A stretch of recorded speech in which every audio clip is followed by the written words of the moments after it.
இப்போ இருக்க சிச்சுவேஷனில் அடிக்கடி கரண்ட் போன மணியமாக இருக்குது. நித்யஸுக்குமே மொபைலில் கேமரோட சார்ஜ் இல்லாமல் போயிருந்தாங்க. ஸோ நம்ம என்ன பண்ண போகிறோம் அப்படின்னு கேட்டிங்கன்னா, நம்ம வீட்டு மொட்டை மாடியில் ஒரு விண்டு மில்லை தான் ரெடி பண்ண போகிறோம். அதாவது ஓரளவு பவரை ஸ்டோர் பண்ணுற மாதிரி. அதை எப்படி ரெடி பண்ணுறது அப்படிங்கிறத பார்த்துருவோமா? நம்ம இந்த விண்டு மில்லை ஒரு 3 பார்ட்டாக வந்து ரெடி பண்ண போகிறோம். அதில் ஃபஸ்ட்டு வந்து பார்த்தீங்கன்னா ஸ்டாண்டை தான் வந்து ரெடி பண்ண போகிறோம். ஸ்டாண்ட் எதுக்கு அப்படின்னு கேட்டிங்கன்னா, நான் மாடிக்கு மேலே இந்த விண்டு மில்லை வைக்க போகிறேன் அப்படின்றனால தான் வந்து பார்த்தீங்கன்னா ஸ்டாண்ட் வந்து ரெடி பண்ணுறேன். நம்ம தரையில் ஊன்ற மாதிரி தான் டேரெக்டாக தரையில் வந்து பார்த்தீங்கன்னா ஊனிடலாம்.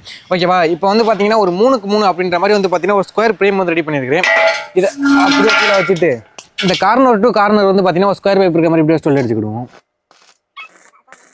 அடுத்த 2 இன்ச் ரவுண்ட் பைப் வந்து பார்த்தீங்கன்னா ஒரு 1 அடிங்கிறதுக்கு வந்து எடுத்துருக்கிறேன். இதை சென்டரில் எப்படியோ சொல்லி எடுத்துக்கிடுவோம். இந்த ரவுண்ட் பைப்போட சப்போர்ட் என்ன பண்ணுறோம் அப்படின்னு கேட்டிங்கன்னா, இது 2 சைடில் இப்படி 2 ஸ்கொயர் பைப் சொல்லி எடுத்துக்கிடுவோம்.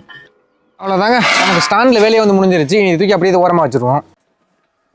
நம்ம 2வது பார்ட் ரெடி பண்ண போது என்னன்னு கேட்டிங்கன்னா, நம்ம ஸ்டாண்ட் ரெடி பண்ண பார்த்தீங்களா, அதுக்கு மேலே ஊன போகிற ஸ்டே தான் 2வது பார்ட்டாக ரெடி பண்ண போகிறோம். அதுக்காக வந்து பார்த்தீங்கன்னா ஒரு 1 இன்ச் இரும்பு பைப்பு 20 அடிங்களுக்கு வந்து எடுத்துருக்கிறேன். இதில் சின்னதாக ஒரு வேலை வந்திருக்கு, அதையும் பார்த்துக்கிடுவோம். இது வந்து பார்த்தீங்கன்னா கிரைண்டரில் உள்ள பேரிங். இதுக்கு மேலே தான் வந்து பார்த்தீங்கன்னா அந்த கிரைண்டர் கல் வந்துருக்கும். ஸோ அதை வந்து பார்த்தீங்கன்னா அந்த கிளாம்போட கட் பண்ணி எடுத்துக்கு வந்திருக்கிறேன். இப்போ என்ன பண்ணுறோம் அப்படின்னு கேட்டிங்கன்னா, இந்த ரவுண்ட் பைப் இருக்குல்ல, இதுக்குள்ளே இப்படியே வச்சுட்டு இந்த கிளாம்பை வந்து அந்த ரவுண்ட் பைப்போடு சேர்த்து அப்படி அடிச்சுக்கிடுவோம். இப்போ இந்த பேரிங்கை மட்டும் தனியாக கழட்டி எடுத்துருவோம்.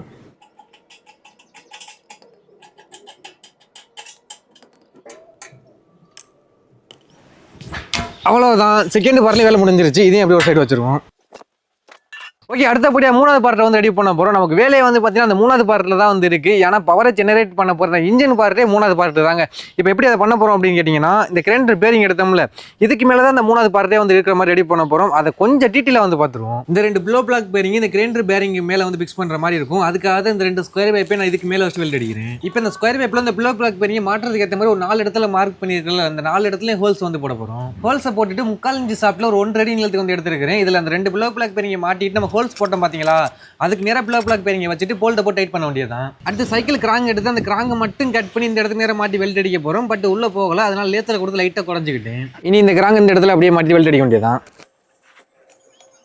அடுத்ததாக 24 வோல்ட் எலக்ட்ரிசிட்டிக்குள்ள மோட்டர் வந்து பார்த்தீங்கன்னா எடுத்துருக்கிறோம். இது கியர் மோட்டர் அப்படின்றனால வந்து பார்த்தீங்கன்னா பவர் அவுட்புட்டும் நல்லா இருக்கும். நம்ம இதை யூஸ் பண்ணி தான் வந்து பார்த்தீங்கன்னா வாட்டர் மூலமாக இருந்து கரண்ட் வந்து எடுத்துருந்தோம். இப்போ இதே மோட்டர் தான் வந்து பார்த்தீங்கன்னா நம்ம இதுக்கு வந்து யூஸ் பண்ண போகிறோம். இப்போ என்ன பண்ணுறோம் அப்படின்னு கேட்டிங்கன்னா, இங்கே கிராங் செட் பண்ண பார்த்தீங்களா, அதுக்கு மேலே எப்படி இருக்க மாதிரி ஃபிக்ஸ் பண்ணிவிட்டு அந்த கிராங்லேருந்து இந்த மோட்டருக்கு வந்து பார்த்தீங்கன்னா செயின் வந்து கொடுக்க போகிறோம். இப்போ நம்ம சொன்ன மாதிரியே வந்து பார்த்தீங்கன்னா மோட்டரை ஃபிக்ஸ் பண்ணிவிட்டு செயினையும் வந்து பார்த்தீங்கன்னா கனெக்ட் பண்ணிவிட்டோம். இப்போ நம்ம ஃபிக்ஸ் பண்ண அந்த செயின் இருக்குது பார்த்தீங்களா, அது வந்து கலர் தான் அப்படிங்கிற வந்து மோட்டருக்கு பவர் சப்ளை கொடுத்து டெஸ்டிங் வந்து பண்ண போகிறோம்.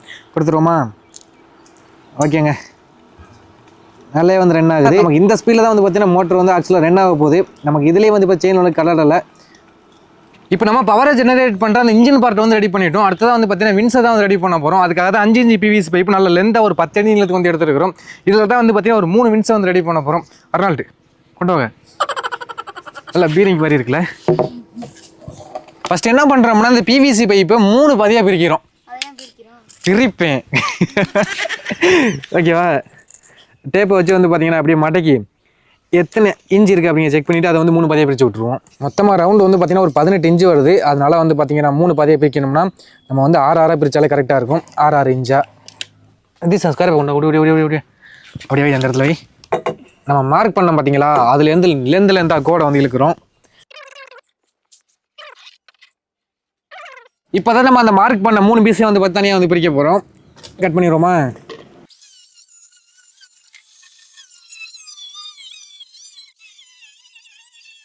ஒரு வேளை வந்து பார்த்தீங்கன்னா 3 பீஸும் வந்து கட் பண்ணி எடுத்துட்டோம். கட் பண்ணுறதெல்லாம் பெரிய வேலை வந்து கிடையாது. இங்கே பாருங்கள், மேலே ஃபுல்லாக தூசி வந்து ஏறிடுச்சு. நல்லா நீட்டாக இருக்கிறாங்க. ஓகே, இனி என்ன பண்ணுறோம் அப்படின்னு கேட்டிங்கன்னா, இந்த 3 பீஸையும் வந்து பார்த்தீங்கன்னா வின்ஸ் ஷேப்பில் கொண்டு வரணும். அது ஒரு டாஸ்க்கான வேலை தான். ஃபஸ்ட் இதுக்கு மேலே வந்து பார்த்தீங்கன்னா அந்த வின்ஸ் ஷேப்பில் மார்க் பண்ணிவிட்டு அதை பீஸை கட் பண்ணி எடுத்துடுவோம். ஒரு வழியாக ரொம்ப நேரம் பிளான் போட்டு வின்ஸ் ஷேப்பில் வந்து பார்த்தீங்கன்னா மார்க் பண்ணிட்டோம். இந்த எண்ட்லேருந்து வந்து பார்த்தீங்கன்னா அப்படியே இங்கே போய்ட்டு அந்த எண்டில் வந்து முடியுது. இதை அப்படியே கட் பண்ணி எடுத்துருவோம். நம்ம வின்ஸுக்கான ஒரு லீப்பை வந்து பார்த்து ரெடி பண்ணிட்டோம். இது எப்படி ரெடி பண்ணிடுறோம் அப்படிங்க வந்து பார்த்தீங்கன்னா, இதே மாதிரி தான் மிச்சருக்கு 2 லீப்பை வந்து ரெடி பண்ண போகிறோம். ஓகே, வின்ஸ்க்கான 3 லீப்பையுமே வந்து பார்த்து ரெடி பண்ணிட்டோம். இனி இந்த லீப்பை ஃபிக்ஸ் பண்ணுறதுக்கான அடுத்த கட்ட வேலையை தான் வந்து பார்க்க போகிறோம். அது வரைக்கும் வந்து பார்த்தீங்கன்னா லீப் ஒரு சைடு வந்து அப்படியே வந்துருக்கட்டும். நிதிஷ்குமார் அப்படியே வச்சுருக்கோம் சைடில். அதாவது 4 இன்ச் ரவுண்டு டம்மி எடுத்து அதோட சென்டரில் 3/4 இன்ச் சாப்பிட்டு போகிற அளவு ஹோல்ஸ் வந்து போட்டுருக்கிறேன். அண்ட் அதிலே வந்து பார்த்தீங்கன்னா ஒரு 3 பார்ட்டாக பிரித்து வச்சிருக்கிறேன். இப்போ என்ன பண்ண போகிறோம்னா, இந்த 3 3/4 ஸ்கொயர் பைப்பை நம்ம மார்க் பண்ண இடத்துக்கு நேராக கரெக்டாக ஃபஸ்ட்டு வெல்ட் அடிக்க போகிறோம். அடுத்தபடி நம்ம ரெடி பண்ண லீப் வந்து எடுத்துருக்கிறேன். இதில் அந்த கட் பண்ண சைடு இல்லாமல் இந்த கீழே ஒரே லென்த்தாக இருக்குது பார்த்தீங்களா, இந்த இடத்துல ஸ்கொயர் பைப் மேலே வச்சுட்டு ஸ்க்ரூ வந்து எடுத்துக்கிறோம். அவ்வளோதான்டா.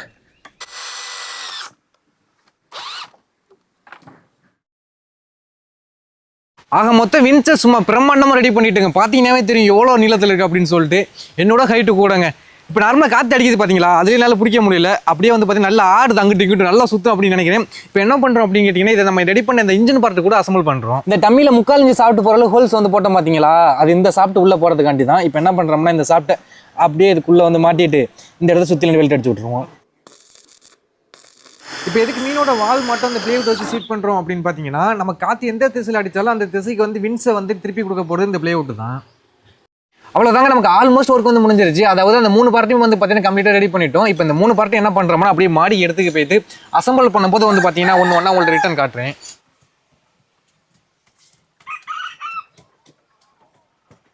நிதிஷு பார்த்துக்க லீப் உடஞ்சிடாம ஒதுங்கடா.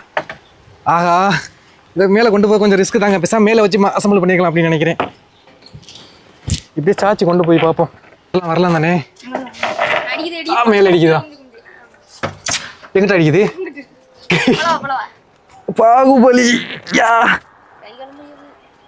ஒரு வழியாக வந்து பார்த்தீங்கன்னா 3 பார்ட்டையும் மாடிக்கு வந்து கொண்டு வந்துட்டோம். இனி எல்லாத்தையும் ஒன்றா அசம்பிள் பண்ணி பவர் சப்ளை வருதா அப்படிங்கிறத பார்க்க போகிறோம். அதுக்கு முன்னாடி நம்ம ரெடி பண்ண அந்த 3 பார்ட்டுமே வந்து பார்த்தீங்கன்னா ரிட்டன் எப்படி இருக்குது அப்படிங்கிற ஒன்ஸ் வந்து பார்த்துருவோம்.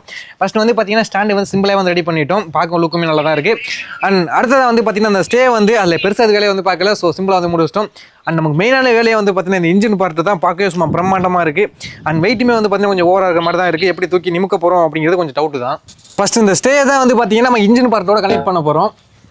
அப்படியே கீழே வச்சுட்டு கனெக்ட் பண்ணி விட்டுருவோம். ஸ்டே கனெக்ட் பண்ணுறதுக்கு முன்னாடி கீழே பவர் சப்ளை எடுக்கணும் இல்லையா, அதுக்காக வந்து பார்த்தீங்கன்னா 20 அடி நீளத்துக்கு ஒயர் வந்து எடுத்துருக்கிறேன். இதை மோட்டரில் வந்து ஒயர் கூட வந்து பார்த்தீங்கன்னா கனெக்ட் பண்ணி விட்டுருவோம். இப்போ ஸ்டே வந்து கனெக்ட் பண்ண போகிறோம். ஸ்டே கனெக்ட் பண்ணுறதெல்லாம் சிம்பிள் தாங்க. நமக்கு இந்த இடத்துல வந்து பார்த்தீங்கன்னா இந்த பேரிங்கில் வந்து ஹோல்ஸ் வந்துருக்கு. அதே போல் இங்கேயும் கிளாம்பு வந்துருக்கு. அதை அப்படியே லாக் பண்ணிவிட்டு அதுக்கு நேராக வந்து இந்த மாதிரி போல்ட் நட்டை போட்டு லாக் பண்ணால் வேலையை வந்து முடிஞ்சிடும்.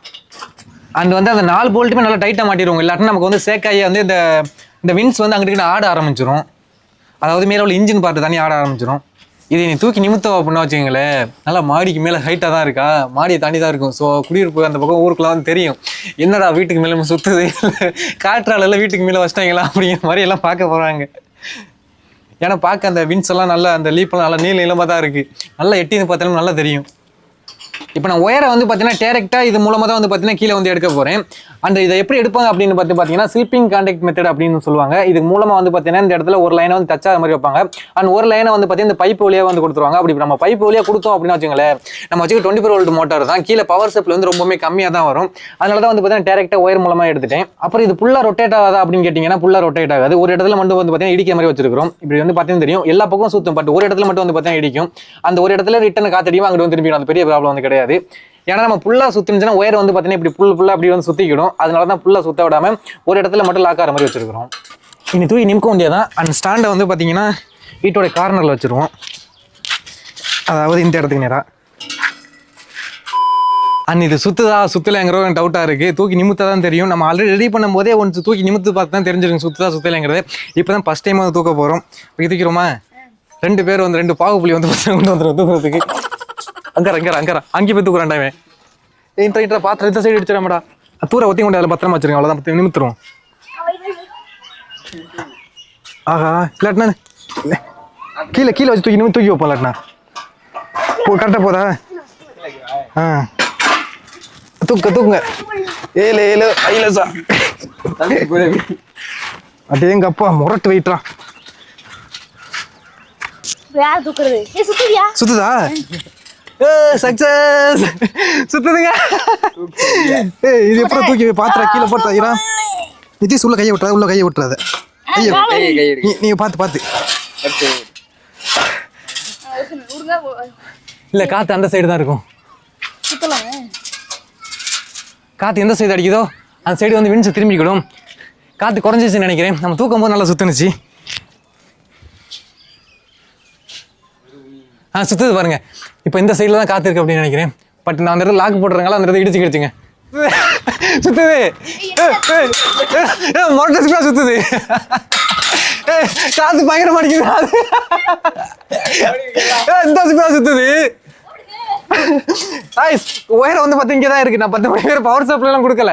அது ரியலாகவே சுத்து இந்த ஸ்பீடு. ஐயோ, சுத்துற வந்து பார்த்தீங்கன்னா அந்த வின்ஸ் வந்து இதில் வந்து இடிக்குது கம்பியில். அந்த அளவுக்கு ஸ்பீடாக சுத்துது. ஸோ சேடு. இந்த ஸ்பீடாக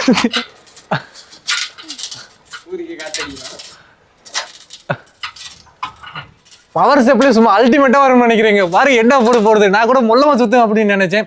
பட் ஒரு சின்ன மிஸ்டேக் என்ன பண்ணிட்டோம் அப்படின்னா, அந்த வின்ஸை கொஞ்சம் இழுத்து வெளியில் வச்சிருந்துருக்கலாம். நல்லா ஸ்பீடாக சுற்றும் போது வந்து பார்த்தீங்கன்னா அந்த கம்பியில் வந்து இடிக்குதுங்க, அதாவது ஸ்டீல் வந்து இடிக்குது.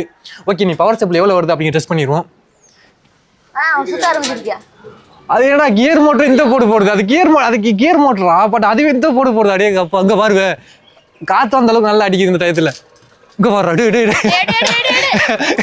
ஓடிய போதுடா.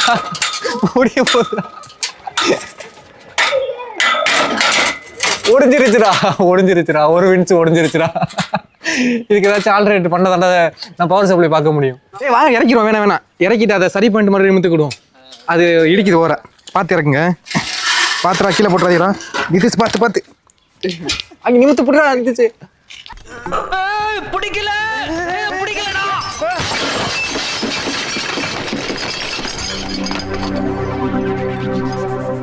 அதாவது அந்த 3 சைடு வின்ஸுக்கு நெட்டுக்குமே வந்து ஸ்கொயர் பைப் வந்து ஃபிக்ஸ் பண்ணி விட்டு அந்த வின்ஸ் ஆட விடாம பண்ணிட்டேன். இந்த டைம் வந்து பார்த்தீங்கன்னா ஸ்கொயர் பைப் வந்து வெயிட்டாக கொடுத்துருக்குறோம். ஸோ ஸ்லோவாக தான் சுற்றும். ஏன்னா ஸ்கொயர் பைப் வந்து வெயிட்டு, அந்த நம்பிக்கை வந்து இருக்கு. தூக்கி வச்சிருமா? கிட்ட கொஞ்சம் வெயிட் ஏறி இருக்கடா, பாத்துறா.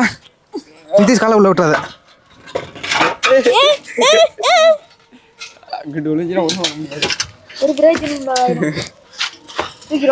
நீ ஒதுங்க, நாங்கள் நின்னுக்கிறேன். ஓகே 1 காத்து இழுக்குதுடா. ஐயோ சல்லியா நொறுக்கிட்டீங்களடா. ஒரு கிலோ தூக்கி நிமித்தாச்சுங்க. பட் சின்ன ப்ராப்ளம் இப்போ என்னன்னு கேட்டிங்கன்னா, நம்ம ஒருத்தர் கீழே விழுந்துச்சுல, அதில் ஒரு லீப் வந்து நெளிஞ்சிருச்சு அப்படின்னு நினைக்கிறேன். ஒரு சைடாக வந்து நிற்கிது, அதான் சுத்த மாட்டேங்குதுன்னு நினைக்கிறேன். கொஞ்சம் நேரமாக நிற்கிறேன், பட் இன்னும் சுத்தவே இல்லை காற்றும் சுத்தமாக இல்லைங்க. பட் கொஞ்சம் சாத்து வந்ததுக்கப்புறம் சுற்றுதான், இல்லாட்டா மறுபடியும் கீழே இறக்கி தான் அந்த லீப் வந்து சரி பண்ணுற மாதிரி இருக்கும். சுத்தமாக சுத்தவே இல்லைங்க. என்ன ரீசன் அப்படிங்கிறது தெரியல. ஸ்கொயர் பைப் எக்ஸ்ட்ரா கொடுத்து வெயிட் ஏற்றவும் சுத்தலையா, இல்லை கீழே விழுந்தது அந்த வின்ஸ் நெளிஞ்சு சுத்தலையா அப்படிங்கிறதும் தெரியல. நம்ம கீழே இறக்கிட்டு சரி பண்ணிவிட்டு நாளைக்கு வந்து பார்ப்போம். ஏன்னா பொழுது போயிடுச்சு, இதுக்கப்புறம் ஒர்க் கண்டினியூ பண்ண முடியாது. இதை இறக்குறது தான் பெரிய வேலையாக இருக்க போது, மறுபடியும் கீழே போட்டு உடைக்க போகிறோம். அதாவது என்ன பிரச்சனைனா, ஸ்கொயர் பைப் நம்ம 3 சைடு வெயிட் ஏற்றிருக்கனால தான் வின்ஸ் வந்து சுற்றலை. ஸோ அதனால இப்போ அந்த ஸ்கொயர் பைப்பை ரிமூவ் பண்ணிவிட்டு அதுக்கு பதிலாக வந்து பார்த்தீங்கன்னா பிவிசி பைப் வந்து வாங்கியிருக்கிறோம். இதை வந்து ஃபிக்ஸ் பண்ண போகிறோம். அண்ட் ஃபிக்ஸ் பண்ணிவிட்டு ரிட்டர்ன் தூக்கி நிமித்து பார்த்தோம். இந்த டைம் வின்ஸ் வந்து நல்லாவே சுற்றுது. பட் ரிசல்ட் என்ன அப்படிங்கிறத காலையில் பார்ப்போம். இப்போ தாங்க லைட்டாக காற்று அடிக்குது நினைக்கிறேன், சுற்ற ஆரம்பிச்சிருச்சு. அண்ட் நம்ம இதுலேருந்து வந்து பார்த்தீங்கன்னா பவர் சப்ளை மட்டும் எடுக்க போகிறது கிடையாது. இந்த வியூ ஒத்தையும் பாருங்களேன், பார்க்க செம்மையாக இருக்கும். அப்படி வீட்டுக்கு மேலே ஒரு பெரிய ஃபேன் வந்து சுற்றுற மாதிரி இருக்குல்ல, அவ்வளோதான். இந்த டைம் வந்து பார்த்தீங்கன்னா இடிக்கலாம் கிடையாது. அண்ட் இதே ஸ்பீடில் சுற்றினா இடிக்காது. கொஞ்சம் ஸ்பீட் இன்க்ரீஸ் ஆனிச்சுன்னா வச்சுங்களேன், அந்த ரெக்கை மறுபடியும் வந்து உலட்ட ஆரம்பிச்சிடும். ஓகே, காற்றோட டேரக்ஷன் ஏற்ற மாதிரி வந்து திரும்பிக்கிட்டு இருக்கு. அவ்வளோதாங்க, சுற்ற ஆரம்பிச்சிருச்சுங்க. இப்போ நமக்கு எத்தனை வோல்ட் வருது அப்படிங்கிறத செக் பண்ண போகிறோம். இந்த இடத்துல வந்து பார்த்தீங்கன்னா மல்டிமீட்டர் வந்து வச்சிருக்கிறேன். ஸோ அப்படியே செக் பண்ணோம் அப்படின்னா சுற்றுதாடா, குறைஞ்சிச்சாடா, லைட்டாக இப்போ தான் ஏறிக்கிட்டு இருக்குங்க. 0.1 தான் இருக்குது. இன்னும் பெருசாக சுற்ற ஆரம்பிக்கல. அங்கேயும் காமிச்சிடலாம். அப்புறம் வந்து நம்ம பேட்டரி வைக்கணும் அப்படிங்கிற மாதிரி ஆகி போயிடும். இன்னும் சுற்றும் போது இங்கே வந்து பார்த்தீங்கன்னா ஏறும். காற்று விட்டு வருதுடா. இப்போ பார்த்தீங்கன்னா லைட்டாக சுற்றிக்கிட்டு இருக்கு. பட் வந்து பார்த்தீங்கன்னா 5 and 4 வோல்ட் கிடைக்குதுங்க. எங்கே கம்மி தெரியுதா? 2 3 4 5 ஏறிக்கிட்டே இருங்க. அடேங்கப்பா, அங்கே பாருங்க, லைட்டாக சுற்று, ரொம்ப ஸ்பீடெல்லாம் சுற்றல, நார்மலாக சுற்று. 6 பறக்க 6 5 4 அது வந்து குறைஞ்சிக்கிட்டே இருக்கு. ஆனால் 2க்கு வந்துருச்சு, அவ்வளோதான். அந்த நின்றுச்சு, அங்கே மோட்டர் நின்றுச்சு. 2 ஓகே, அது பாட்டு வோல்ட் அள்ளி கட்டுது. ஃபுல் காற்று பாருங்க. இங்கே பாருங்க, 10க்கு போய் தான் அதுக்கப்புறம் 8 வந்துருச்சுங்க. இங்கே பாருங்களேன், 7 நல்லா சுத்தம் போது அது பாட்டில் ஏறிக்கிட்டே இருக்கு. வோல்ட்டு வெறித்தனமாக இருக்கு. இப்போ நம்ம இதுலேருந்து வந்து பார்த்தீங்கன்னா டிசி கரண்ட் தான் வரும். அதை வந்து பார்த்தீங்கன்னா ஏசி கரண்டாக யூஸ் பண்ணி நம்ம வந்து யூஸ் பண்ண போகிறோம். இப்போ எதுக்கு நான் அதை காட்டுறேன் அப்படின்னு பார்த்தீங்கன்னா, இந்த ஒயர் இதுலேருந்து வருது அப்படிங்கிற காட்டுறதுக்காண்டி தான். ஸோ அந்த ஒயர் அப்படியே எடுத்துக்கு வந்தாக்கில் வந்து பார்த்தீங்கன்னா எப்படியும் அந்த இடத்துல உட்காந்துட்டு நம்ம டிசி கரண்ட் வந்து பார்த்தீங்கன்னா ஏசி கரண்டை மாட்டுறதுக்கு ஒரு கன்வெர்ட்டர் வந்து எடுத்துருக்கிறேன். ஸோ அந்த கன்வெர்ட்டர் உங்களுக்கு தேவைப்படுச்சுன்னா நான் வீடியோவில் வந்து செக் பண்ணி பாருங்கள். இப்போ அந்த கன்வெர்ட்டர் லைனுக்கு வந்து பார்த்தீங்கன்னா நம்ம எடுத்த லைனை வந்து கொடுக்க போகிறோம். ஒரு லைனை வந்து பார்த்தீங்கன்னா இந்த ரெட்டில் வந்து கொடுத்துருவோம். அடுத்து இன்னொரு லைனை வந்து பார்த்தீங்கன்னா இந்த பிளாக்ல வந்து கொடுத்துருவோம். நமக்கு மோட்டார் சுற்றும் போது வந்து பார்த்தீங்கன்னா இதுக்குள்ளே வந்து டிசி கரண்டாக போகும். அதுக்கு நமக்கு இந்த அவுட்புட் வந்து பார்த்தீங்கன்னா ஏசி கரண்டாக வந்து கிடைக்கும். ஃபஸ்ட் இந்த மோட்டரை வந்து ஆன் பண்ணி இந்த பாக்ஸ் வந்து ஆன் பண்ணிடுவோம். இப்போ நமக்கு இங்கே மோட்டர் சுற்றும் போது இந்த பவர் ஆன் ஆனிச்சுன்னா இந்த இடத்துல வந்து பார்த்தீங்கன்னா ஒரு கிளினிக்கல் லைட் வந்து எரியும். அந்த லைட் எரிஞ்சால் தான் நமக்கு இங்கே பவர் வருது அப்படிங்கிற வந்து அர்த்தம். வெயிட் பண்ணுவோம். நமக்கு மோட்டர் சுற்றும் போது தான் இந்த லைட் வந்து எரியும். இப்போ கிரீன் லைட் எரிஞ்சு ஆஃப் ஆயிடுச்சுடா. சுற்றும் போது கரெக்டாக எடுத்துடுறா. அங்கே போடுறேன், இன்னும் இந்த மோட்டர் சுற்றி அமர்ந்துச்சு. மோட்ரு அண்ட் வந்து பார்த்தீங்கன்னா நமக்கு அந்த விண்ட் மில் ரன் ஆகும்போது தான் வந்து பார்த்தீங்கன்னா இங்கே வந்து பவர் கிடைக்கும், மற்ற இடத்துல பவர் வந்து கிடைக்காது. அதுதான் சோலார் பேனல் யூஸ் பண்ணிட்டு போயிடலாமா அப்படின்னு கேட்டிங்கன்னா, நமக்கு பகல் டைமில் வந்து பார்த்தீங்கன்னா சோலார் பேனல் வந்து யூஸ் பண்ணிக்கலாம். பட் நைட் டைமில் வந்து பார்த்தீங்கன்னா இந்த மாதிரி விண்ட் மில் வந்து யூஸ் பண்ணிக்கலாம். நமக்கு விண்ட் மில் வந்து பார்த்தீங்கன்னா மழை பெஞ்சாலும் யூஸ் பண்ணலாம், நைட் டைமில் யூஸ் பண்ணலாம். இந்த மாதிரி வந்து நிறைய பெனிஃபிட் வந்து இருக்குது. ஸோ அதுக்கான சின்ன எக்ஸ்பெரிமெண்ட்டாக இதை ட்ரை பண்ணோம். பட் வந்து பார்த்தீங்கன்னா இன்னும் இதுக்கு வந்து பவர் வந்து கிடைக்கல, கொஞ்சம் காற்று அடிச்சாதான். பட் இந்த ஆடி மாதம் நல்லா காற்று அடிக்கும் அப்படின்னு சொல்லுவாங்க. இந்த டைமில் காற்று அதிகமாக இல்லைங்க, அதை வெயிட் பண்ணிகிட்டே இருக்கிறோம். என்னடா சூறாவளிலாம் அடிச்சுதான் இங்கே மேலே ஏதாவது விண்ட்ஸ் எல்லாம் பிடிங்கிட்டு போயிடும். நித்திய சொல்கிறான் சூறாவளி அடித்தா நல்லாயிருக்கும் அப்படின்னு சொல்லிட்டு. அதே போல் வந்து பார்த்தீங்கன்னா அந்த காற்று அடிக்கிறதும் நமக்கு வந்து அப்படின்னு கிடையாது. நமக்கு ஈவினிங் டைம் ஆகிட்டு தான் நல்லா வந்து காற்று அடிக்கும். இந்த மார்னிங் அண்ட் இந்த மதிய நேரத்தில் கொஞ்சம் ஸ்லோவாக இருக்குது. அங்கே பாருங்களேன், அது வந்து அப்படியே அங்கிட்டு எந்த பக்கம் காற்று அடிக்குது அப்படின்னு டிடெக்ட் பண்ணிக்கிட்டு இருக்கு. எல்லா சைடும் சுற்றி நமக்கு எந்த சைடு காற்று அடிக்கும் அந்த சைடு அந்த ரெண்டு ஆரம்பிச்சிச்சு. அவ்வளோதாங்க, இப்போ லைட் ஏறி ஆரம்பிச்சிடும். இங்கே வந்து பார்த்தீங்கன்னா மோட்ரு என்ன போடுது பாருங்க, பயங்கரம் சுற்ற ஆரம்பிச்சிருச்சு. இப்போ அப்படியே அந்த பாக்ஸை பாருங்களேன், பவர் ஆன் ஆயிடுச்சு. லைட்டு தெரியுதா? லைட்டு தெரியும் அப்படின்னு நினைக்கிறேன், தெரியுது தானே? லைட் எரியுது. இப்போ இதில் என்னென்ன யூஸ் பண்ணலாம் அப்படின்னு வந்து பார்க்க போகிறேன். ஃபஸ்ட் வந்து பார்த்தீங்கன்னா ஒரு 90 வாட்ஸ் பல்ப் வந்து எடுத்துருக்கிறேன். இது எரியுது அப்படின்னு வந்து பார்க்க போகிறோம். டேரெக்டாக உங்கள் முன்னாடி வந்து பார்த்தீங்கன்னா என்னடா லைட் அமர்ந்துருச்சுடா, இங்கே மோட்ரு நின்றுச்சாடா, தப்பாயிருச்சுடா, ஏன்டா ஆன் ஆயிடுச்சுடா. உள்ளே வந்து பவர் கொடுத்தாச்சு, ஆனால் எரியலை. போதுமான சப்ளை வந்து கிடைக்கல அப்படின்னு நினைக்கிறேன். கொஞ்சம் வெயிட் பண்ணுவோம். நல்லா கிடச்சதுக்கப்புறம் இது எரிய ஆரம்பிக்கலாம். இங்கே பாருங்கள், எரியுது. நமக்கு வந்து பார்த்தீங்கன்னா காற்று வந்து ஒரு ஃப்ளோவாக வந்து அடிக்கலாம், போய் விட்டு அடிக்கிறது ஏற்ற மாதிரி வந்து பார்த்தீங்கன்னா மினுக்கு அமர்ந்து போயிட்டுருக்கு. நல்லா காற்று அடிக்குதுங்க. இப்போ எரியும் அப்படின்னு நினைக்கிறேன். அவ்வளோதாங்க, பாருங்கள் கொஞ்சம் மூவ்மெண்ட் ஆகுது, எரியும் அப்படின்னு நினைக்கிறேன். அவ்வளோதான், எரியுதானாங்க. பல்ப் வந்து எரிய ஆரம்பிச்சிருச்சு. இந்த டைம் காற்று எல்லாத்தையும் செக் பண்ணிடுவோம். இதை அப்படியே பிடிங்கி வச்சுட்டு அடுத்தது வந்து பார்த்தீங்கன்னா நம்மகிட்ட வந்து ஒரு 48 வோல்ட் பேட்டரி வந்து பார்த்தீங்கன்னா இருக்குது. இதை வந்து சார்ஜ் வந்து போட போகிறோம். இப்போ சார்ஜர் இதுக்கு மேலே வந்து குத்திட்டு சார்ஜ் ஆன் ஆயிடுச்சு. சார்ஜர் வந்து பார்த்தீங்கன்னா ஆன் ஆயிடுச்சு. இப்போ நம்ம வந்து பேட்டரிக்கு வந்து சார்ஜ் வந்து போட போகிறோம். சார்ஜ் கொடுத்துருவோமா? எங்கடா பின்ன காணும். அவ்வளோதாங்க, நமக்கு வந்து பார்த்தீங்கன்னா ஒரு 48 வோல்ட் பேட்டரி வந்து சார்ஜ் ஆகிட்டு இருக்குது. அண்ட் வந்து பார்த்தீங்கன்னா அடுத்தபடியாக மொபைலுக்கு வந்து சார்ஜ் வந்து போட போகிறோம்.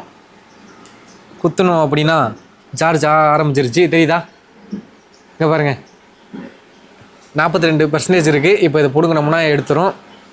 அண்டு குத்தணும் அப்படின்னா சார்ஜ் ஆரம்பிச்சிடும். ரொம்பவுமே ஸ்லோவாக தான் ஃபேன் வந்து என்ன ஆகிட்டு இருக்குது. பட் இந்த டைமில் வந்து பார்த்தீங்கன்னா சார்ஜ் எல்லாம் ஆகுது. ஆனால் பல்ப் வந்து எரியாது அப்படின்னு நினைக்கிறேன். பல்ப் எரியுதான் பார்ப்போம். விட்டு தான் எரியுதுங்க பாருங்கள். பல்புக்கான பவர் வந்து கிடைக்கல. மற்றபடி பேட்டரியில் வந்து பார்த்தீங்கன்னா பவர் ஸ்டோர் ஆகிட்டு இருக்கு. அண்ட் வந்து மொபைலையும் சார்ஜ் பண்ணிக்கிடலாம். ஓகே, பார்த்துருப்பீங்க, நமக்கு நல்லாவே பவர் வந்து கிடச்சிச்சு. பட் இதுலேருந்து ஒரு பவரை வந்து பார்த்தீங்கன்னா நம்ம கண்டினியூஸாக யூஸ் பண்ண முடியாது. ஏன்னா எப்போச்சும் நமக்கு வந்து பார்த்தீங்கன்னா காற்று வந்து வருது. அதுலேருந்து ஒரு பவர் வந்து பார்த்தீங்கன்னா நம்ம ஸ்டோர் பண்ணி நமக்கு தேவை அப்படிங்கிற போது வந்து பார்த்தீங்கன்னா நல்லாவே வந்து யூஸ் பண்ணிக்கலாம். இதை பற்றி நீங்கள் என்ன நினைக்கிறீங்க அப்படி உங்கள் ஒப்பீனியன் மறந்து காரணம் தட்டி விட்டுருங்க. அண்ட் இதே மாதிரி என்ன பண்ணலாம் அப்படின்னு சொல்லுங்கள். நெக்ஸ்ட் வீடியோவில் மீட் பண்ணலாம். நீங்கள் சொல்கிறீங்களா? எனக்கு ஒன்றும் இல்லைல்ல. ஓகே, பாய்.